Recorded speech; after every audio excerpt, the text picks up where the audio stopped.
Lasing kami dalawa. Eh, nasa Batangas kami. Liblib, isolated area. Sabi na ito, paano masusuka ako, hanap tayo Batis. Batis. Oo, Batis. Siguro mga around, 5:30 mga ganun.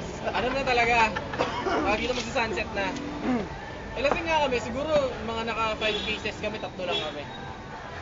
Sabi na ito, parang may nag-aalabang babae, nakaubad-ubad oh. Sabi ko, oo nga ano. Pero yung suot ko sa baba, sabi ko, pare, bikining itim. Sabi ko sa kanya, sabi niya, hindi pare, bulbul yun.